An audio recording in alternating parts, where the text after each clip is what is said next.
Hello बच्चों, कैसे हो? I hope you all are doing great. I hope आप जैक के स्टूडेंट हो और आपका टारगेट है बोर्ड एग्जाम। सो आज मैं आपको इंट्रोड्यूस कराऊंगा फिजिक्स से। What is physics?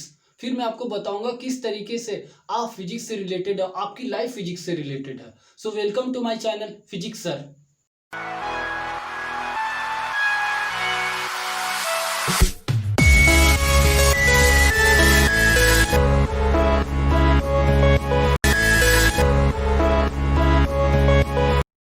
Actually, the word physics come from Greek, and the meaning of physics is nature. And in Sanskrit, the meaning is study of physical world. So the basic definition of physics is study of nature and natural phenomena. So I want to write the definition that physics is defined as study of nature and natural phenomena.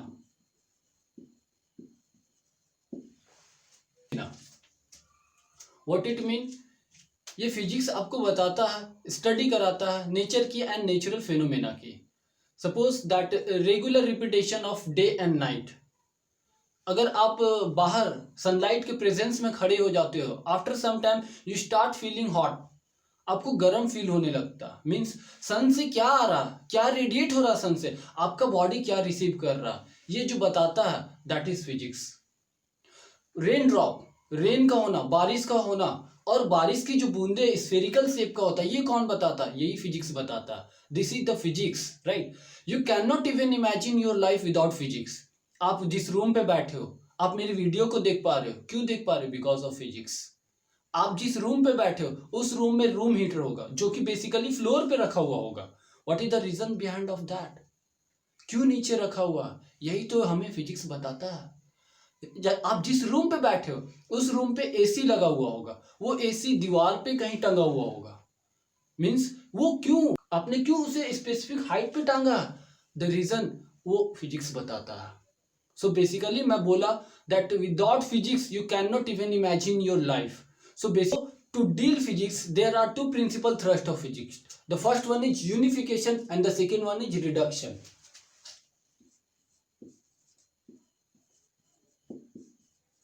Principle of physics. The first one is unification and the second one is reduction. Right. Unification, dealing of diverse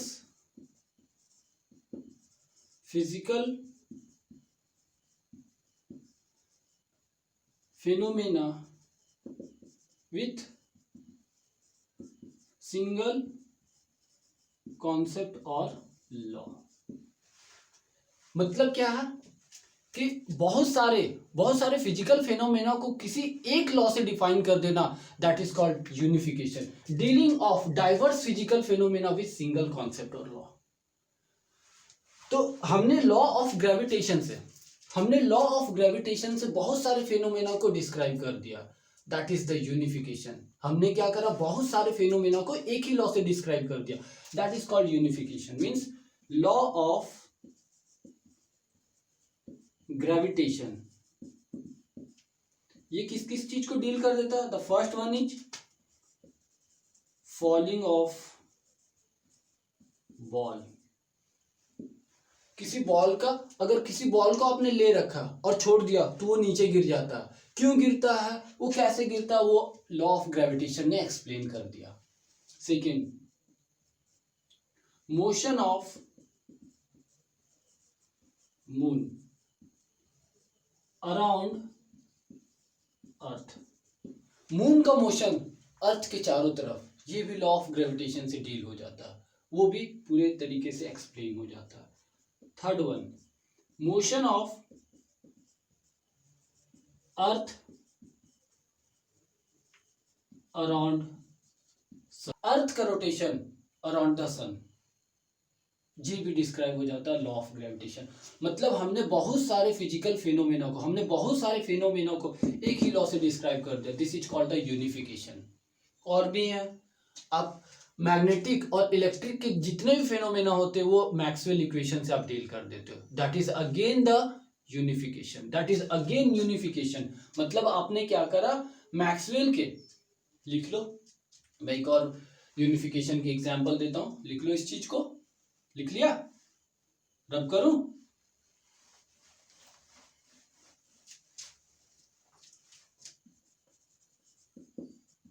Maxwell's equation. इससे आप लोग क्या deal कर देते हो, all phenomena of electric and magnetic. जितने भी phenomena electric और मैग्नेटिक से रिलेटेड है सारे को मैक्सवेल इक्वेशन से डील कर देते हो। This is again the unification, आपने यूनिफाई कर दिया। Now reduction, reduction is what, breaking of complex problem to simple और फंडामेंटल कंस्टिट्यूएंट्स।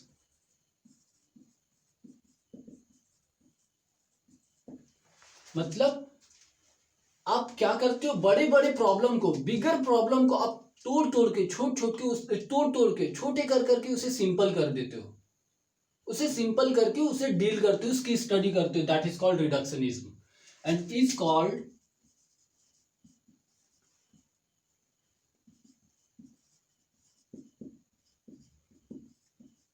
रिडक्शनिज्म।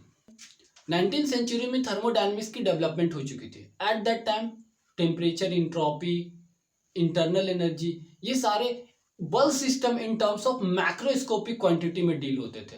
बट धीरे धीरे स्टडी हुई, फिर काइनेटिक थ्योरी आई, फिर हमें पता चला that temperature is the property of average kinetic energy of molecules of the system. तो हमने क्या करा, पहले बल सिस्टम के बारे में स्टडी करा, फिर उसे ब्रेक करते करते मॉलिक्यूलर लेवल तक गया। That is called reductionism. उसी को रिडक्शनिज्म बोलते हैं कि हमने क्या करा, तोड़ तोड़ के उसकी स्टडी करी। That is called reductionism. Clear है? यूनिफिकेशन मीन्स हमने क्या करा, एक लॉ बनाया, बहुत सारे फिनोमेना को डील कर दिया। This is called unification. And reductionism में क्या होता है, दैट हमने क्या करा, तोड़ तोड़ के कॉम्प्लेक्स प्रॉब्लम को तोड़ तोड़ के सिंपल फंडामेंटल तक गए और वहां पे जाके स्टडी हमने करा, and that is called reductionism. Clear है?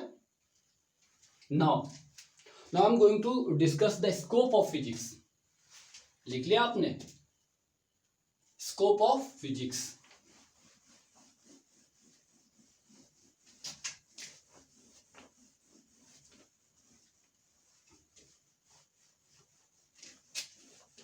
What is the scope of physics?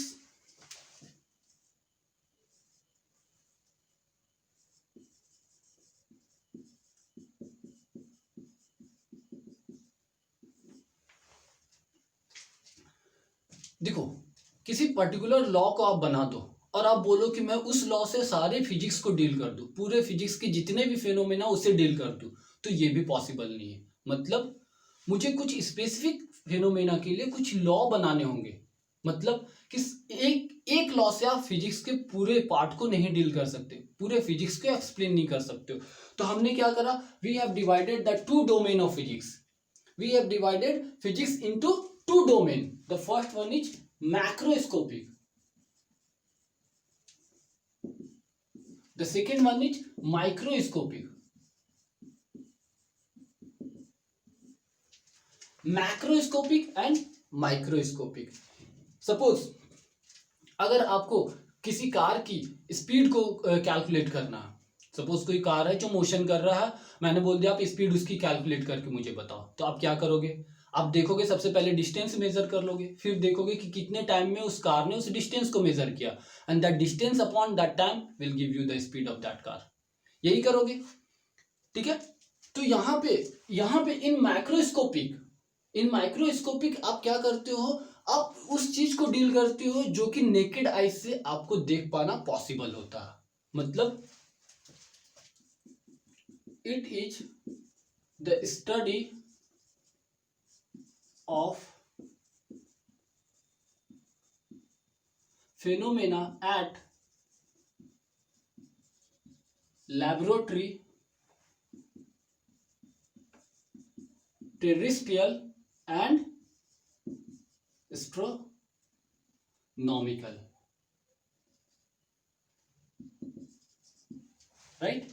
मतलब क्या है, लेबोरेटरी में सपोज मैंने एक पेंडुलम दे दिया, आपको बोला टाइम पीरियड कैलकुलेट करो, तो लेबोरेटरी में आप क्या करते हो, कैलकुलेट करते हो टाइम पीरियड, लैब में जाकर के उसकी टाइम पीरियड कैलकुलेट करते हो। एस्ट्रोनॉमिकल, हेवनली बॉडी की जो स्टडी होती है, it is the study of phenomena at laboratory, terrestrial and astronomical. अभी मैंने बताया दैट आप कार की स्पीड कैलकुलेट करते हो, मतलब आपने नेकेड आई से देखा उसकी कैलकुलेशन कर सकते हो।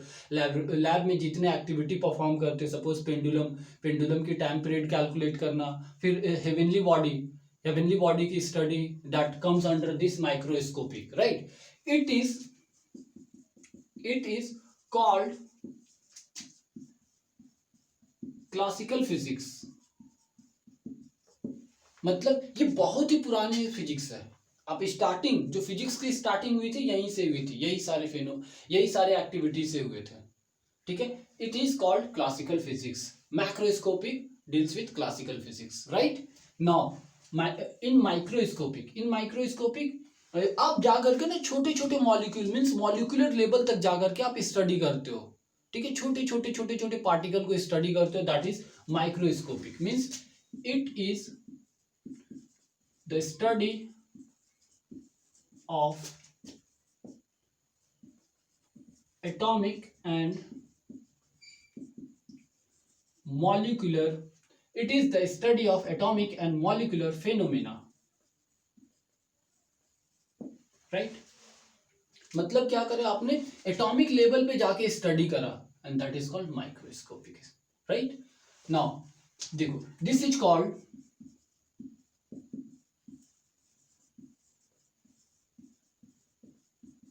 Quantum physics,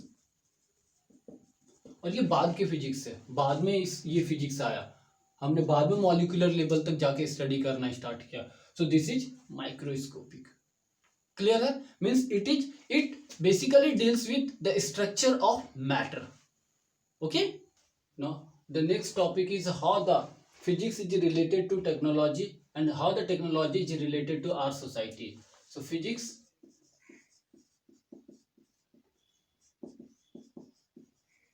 technology and society, right। for the technology आपको फिजिक्स की नॉलेज होनी चाहिए। Tomorrow's technology depends on today's physics. What it mean, आज हमारे पास टेक्नोलॉजी है, क्यों है, because of study of physics. हमने स्टडी करा फिजिक्स का और फिर हमने टेक्नोलॉजी बनाया। Means there is relationship between physics and technology. How? The best example is physics giving rise to technology is silicon chip that triggered the computer revolution. What it mean? In last 3 decade of 19th century हमारे पास silicon chip आया और उस silicon chip से हमारे पास computer आया और हमने communicate करना स्टार्ट करा। मीन्स देखो क्या हुआ, सिलिकॉन चिप, ये जो सिलिकॉन चिप है ना कैसे आया, because of physics. Means how the physics is related to technology, this is the best example. तो और भी सारी एग्जाम्पल है, suppose that in the field of transportation, पहले लोगों को गुड्स को कैरी करना इतना आसान नहीं होता था, फिर उन्होंने क्या करा, एक इंजन डिजाइन करा, that engine is steam engine. फिर उस स्टीम इंजन से हमने ट्रेन बनाया और वो ट्रेन देखो ट्रांसपोर्ट करता ना गुड्स को एक प्लेस से one place to another place, ठीक है। तो ये स्टीम इंजन कैसे आ पाया? Because of study of physics. और स्टीम इंजन से हमने क्या करा? हमने ट्रांसपोर्टेशन आसान कर दिया। मतलब क्या? हमने सोसाइटी के लिए काम करा। Means this show the relationship between the physics, technology and society. फिर हमने देखा दैट वो टेक्नोलॉजी जो स्टीम इंजन थी उसकी कुछ ड्रॉबैक थी, उसकी इफिशियंसी कम थी और वो non renewable source of energy से चलता था। Means what? अगर आप आज यूज कर पा रहे हो तो आपके आने वाले जनरेशन में भी उस ट्रेन पे ना बैठ पाए, ठीक है ना, गुड्स कैरी ना कर पाए। तो हमने क्या करा? फिर से स्टडी करा फिजिक्स का, और फिर से स्टडी करके हमने क्या करा? और भी एडवांस टेक्नोलॉजी बनाया और उसकी ड्रॉबैक को कम करा। और फिर हमने डिजाइन करा डीजल इंजन। फिर हमने देखा डीजल इंजन की भी कुछ ड्रॉबैक थी, उसकी भी इफिशियंसी उतनी अच्छी नहीं थी जितनी आप चाहते थे, ठीक है ना। फिर हमने क्या करा? स्टडी की फिजिक्स की स्टडी करा, और फिजिक्स का स्टडी कर हमने क्या करा? फिर से एक इलेक्ट्रिक इंजन बनाया। तो इस तरीके से ये शो करता है कैसे फिजिक्स टेक्नोलॉजी से रिलेटेड और कैसे टेक्नोलॉजी हमारे सोसाइटी के लिए हेल्पफुल है। This topic that I want to discuss that some kind of forces. Basically हमारे पास बहुत तरीके के फोर्स हैं, but in nature that there are four fundamental forces that we have to discuss. The first one is fundamental forces in nature. हमारे पास four fundamental forces है. The first one is gravitational force. Second one is electromagnetic force.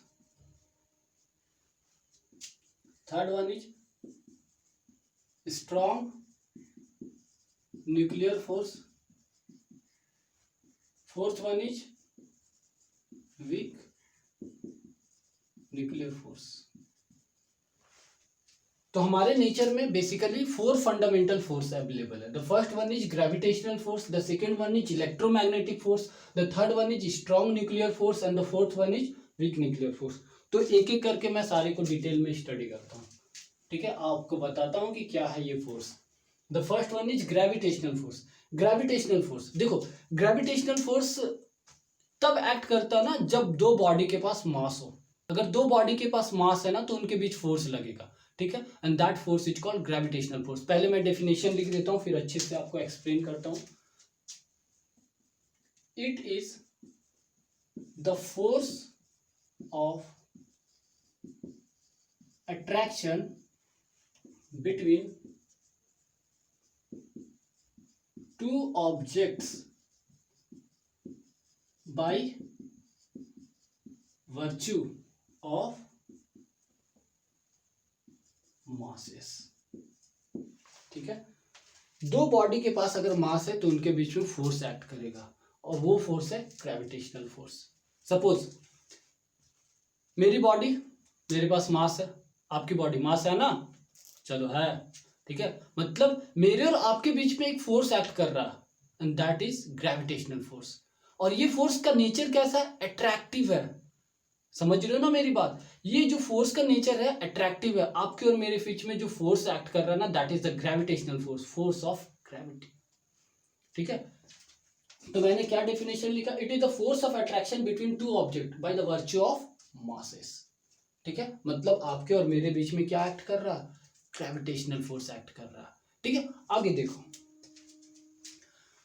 आप और मैं, may be आप बहुत infinite distance पे बैठे हो और मेरी वीडियो को देख रहे हो. मे बी आप मेरे बगल में इधर ही कहीं बैठ करके मेरी वीडियो को देख रहे हो.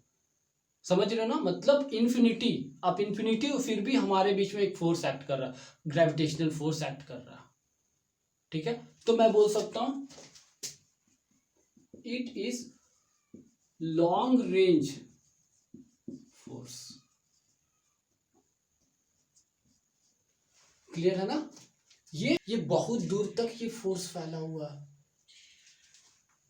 It is long range force मतलब क्या है? ये बहुत ज्यादा डिस्टेंस, इनफाइनाइट डिस्टेंस तक ये फोर्स एक्ट करता है, ठीक है. अब देखो हमारे बीच में, आपके और मेरे बीच में मीडियम क्या है आपको पता, ठीक है. मे बी आप पानी, स्विमिंग पूल के अंदर जाके देख रहे हो, मेरी वीडियो देख रहे हो, लेना, ऐसा गलती नहीं करना, ठीक है। मतलब आपकी मीडियम क्या है, that I am not knowing. May be आप वैक्यूम में जाके देख रहे हो, पॉसिबल नहीं है, चलो फिर भी मान लेता हूँ आप वैक्यूम में जाकर के मेरी वीडियो को देख रहे हो, ठीक है। मतलब हमारे बीच में मीडियम क्या है, that we are not knowing, but still हमारे बीच में attractive force, force of attraction act कर रहा, मतलब ये ग्रेविटेशनल फोर्स एक्ट कर रहा, means it does not required medium, इससे मीडियम की नीड नहीं होती, कोई भी मीडियम हो ये फोर्स एक्ट करेगा। अगर बॉडी के पास क्या है, मास है, इंपॉर्टेंट इज मास, ठीक है। अब देखो अब मैं बार बार बोल रहा हूं आपको कि मेरे और आपके बीच में एक फोर्स ऑफ अट्रैक्शन एक्ट कर रहा है, दैट इज ग्रेविटेशनल फोर्स। तो ऐसा तो नहीं हो रहा ना कि आप मेरे पास आ जा रहे हो या मैं आपके पास चला जा रहा हूं, ये हो रहा है क्या, नहीं हो रहा, ठीक है। मतलब क्या है, ये फोर्स बहुत ही स्मॉल मैग्नीट्यूड का है, बहुत ही वीक है, सो दैट आप अपनी पोजीशन पे हो और मैं अपनी पोजीशन पे हूं, बट हमारे बीच में फोर्स ऑफ अट्रैक्शन एक्ट कर रहा, डू नॉट फॉरगेट दैट, ठीक है। तो it is the weakest force in nature, clear है। ये फोर्स ऑफ अट्रैक्शन है between the two bodies by the virtue of their masses. उसके बाद मैंने क्या बोला, it is long range force और it does not required medium, फिर मैंने बोला it is the weakest force in nature. The second type of force is electromagnetic force.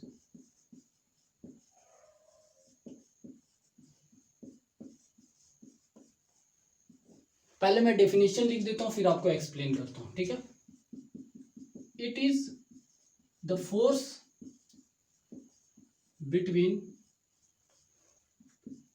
To charge particle.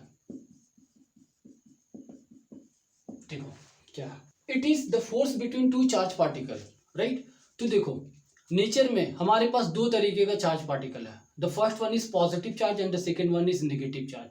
तो अगर दो चार्ज सेम नेचर के, अगर दो चार्ज सेम नेचर के दोनों एक जैसे हैं तो उनके बीच में क्या होगा, रिपल्सिव होगा, उनके बीच में रिपल्सिव फोर्स एक्ट करेगा। अगर दो चार्ज सेम नेचर के, देखो सेम नेचर के, पॉजिटिव पॉजिटिव नेगेटिव नेगेटिव, तो इन दोनों पॉजिटिव पॉजिटिव वाले के बीच में क्या होगा, फोर्स ऑफ रिपल्सन होगा, ठीक है। नेगेटिव नेगेटिव वाले के बीच में क्या होगा, फोर्स ऑफ रिपल्सन होगा। मतलब क्या, ये एक दूसरे को रिपेल करेंगे, एक दूसरे से दूर जाना चाहेंगे, ठीक है। अगर दो चार्ज अपोजिट नेचर का, एक पॉजिटिव एक नेगेटिव, तो ये एक दूसरे को अट्रैक्ट करेंगे, इनके बीच में फोर्स ऑफ अट्रैक्शन एक्ट होगा, ठीक है, इनके बीच में अट्रैक्शन होगा। तो देखो मैंने इलेक्ट्रोमैग्नेटिक फोर्स के बारे में क्या होता है, it is the force between two charge particle, दो चार्ज पार्टिकल के बीच में फोर्स लग रहा है, अगर दोनों सेम नेचर के तो रिपेल करेंगे, अपोजिट नेचर का है तो अट्रैक्ट करेंगे, और इनको भी कोई मीडियम की नीड नहीं होती। It also does not required medium, इसे भी कोई मीडियम की नीड नहीं होती है। And the next, it is also a long range force, ये भी एक लॉन्ग रेंज फोर्स है,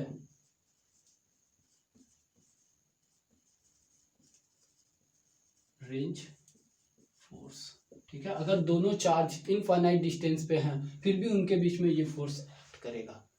सो this is also a long range force, और this is the weakest force. मैंने बताया था ग्रेविटेशन के बारे में, it is the weakest force, but ये क्या, this electromagnetic force is stronger than this gravitational force. तो मैं लिख सकता हूं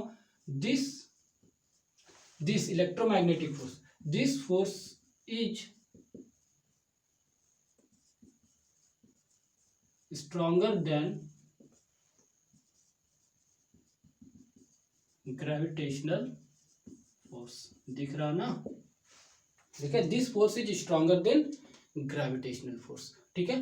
तो जो जो मैंने पॉइंट्स लिखे उसे नोट डाउन कर लो, ठीक है। मैं नेक्स्ट फोर्स के बारे में आपको बताता हूं। द थर्ड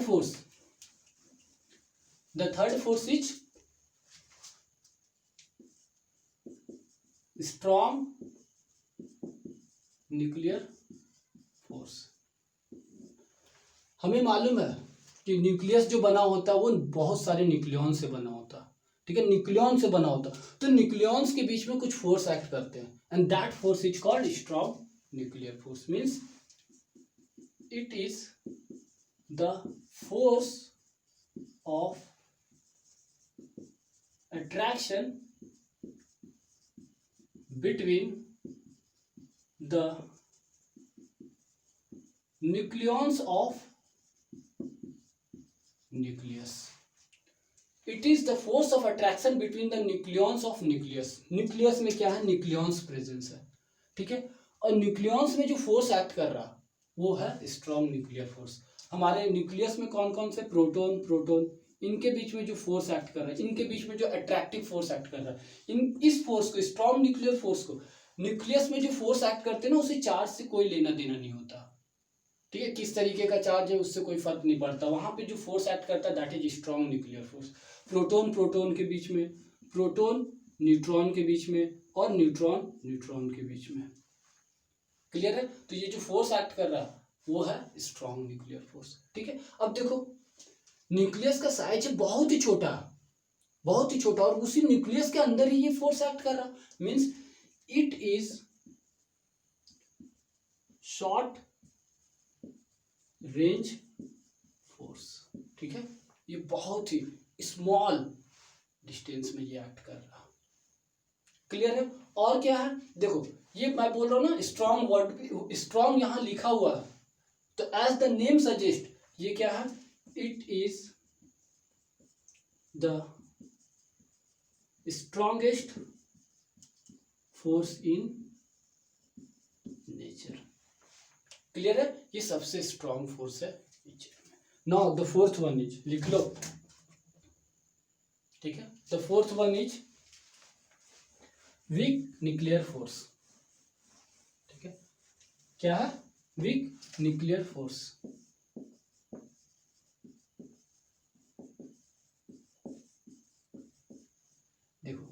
ये ना, ये अपीयर और ये जनरेट तब होता है ना बिकॉज ऑफ न्यूट्रिनो और एंटी न्यूट्रिनो। देखो मैं डेफिनेशन लिखता हूं, it appears during certain nuclear phenomena, और न्यूक्लियर प्रोसेस लिखो, such as beta decay of nucleus, ठीक है। ये कुछ सर्टेन न्यूक्लियर फेनोमेना में ही ये फोर्स अपेयर होता। अब ये देखो मैं बोला हूं ये न्यूक्लियस, यहां पे भी न्यूक्लियर फेनोमेना हो रहा, मतलब क्या है, it is short range force, ठीक है। नाउ इट इज, ये बहुत ही शॉर्ट रेंज फोर्स है, ठीक है। It is strongest force than gravitational force, but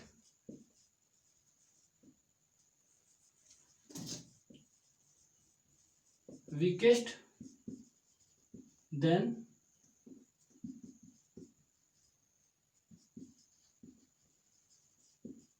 electromagnetic and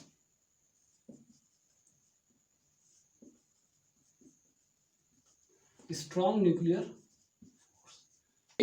ये वीक न्यूक्लियर फोर्स ये क्या है, ये स्ट्रॉन्गेस्ट फोर्स है, ग्रेविटेशनल फोर्स है, but weakest than the electromagnetic and strong nuclear force. Clear है? तो हमने क्या क्या डिस्कस करा आज, हमने देखा दैट अबाउट द फिजिक्स की फिजिक्स है क्या, फिर हमने देखा that two domain of physics, that कि किस तरीके से हमने सो हमने आज क्या देखा, हमने देखा that the basic definition of physics, what is physics, फिर हमने that principal thrust of physics, that unification and reduction के बारे में देखा। यूनिफिकेशन मतलब क्या, कि हमें किसी पर्टिकुलर चीज को, ठीक है, डिस्क्राइब करने के लिए एक लॉ नहीं बनाने की नीड है, मतलब हमें क्या हमेशा कोशिश करना चाहिए कि एक लॉ से बहुत सारी चीज को डिस्कस कर दिया जाए, यूनिफाई कर दिया जाए, ठीक है। फिर रिडक्शनिज्म हमने देखा, मतलब बहुत बड़े प्रॉब्लम को छोटे छोटे स्मॉल स्मॉल क्वांटिटी में ब्रेक करके उसकी स्टडी करना, ठीक है, दैट इज द रिडक्शनिज्म। उसके बाद हमने देखा scope of physics, it is not possible. हमने देखा कि फिजिक्स को स्टडी करना इतना आसान नहीं है, ठीक है। फिर हमने क्या करा, उसे दो डोमेन में डिवाइड किया, मैक्रोस्कोपिक एंड माइक्रोस्कोपिक। मैक्रोस्कोपिक को क्या बोला जाता है, क्लासिकल फिजिक्स बोला जाता है, और माइक्रोस्कोपिक को बोला जाता है quantum physics.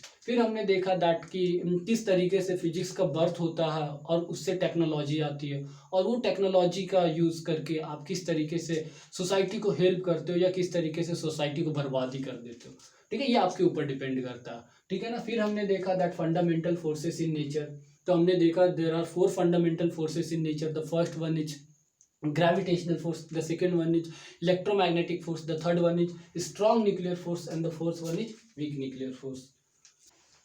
So basically Jack का एक क्वेश्चन था दैट 2020 का, ठीक है, वो मैं लिख रहा हूँ, आप उसके आंसर देना मुझे, ठीक है। बहुत इजी है, मुझे उम्मीद है कि आप दे पाओगे, ठीक है। 2020, right. Which force is strongest force in nature? Option थे A gravitational force, B electromagnetic force, C strong nuclear force, D weak nuclear force. तो आंसर क्या होगा, देखो क्या बोल रहा है, which force is strongest force in nature. सबसे स्ट्रॉन्ग फोर्स कौन सा है नेचर में, ठीक है, मतलब which force is strongest force in nature. और यहाँ पे विच ऐसे क्वेश्चन था, विच फंडामेंटल फोर्स, राइट। यहाँ पे एक वर्ड मिसिंग है,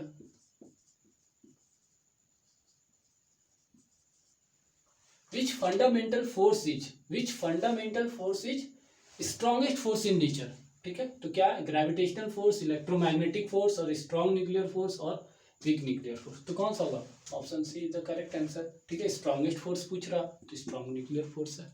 क्लियर है, आई होप आपको समझ आया होगा, ठीक है। अगर आपको और भी कुछ नीड है फॉर द जैक स्टूडेंट, आपको लगता है कि नहीं और भी अगर सर नीचे तक जाके या कुछ अच्छे से और एक्सप्लेन करो, तो आप मुझे कमेंट करके बता सकते हो।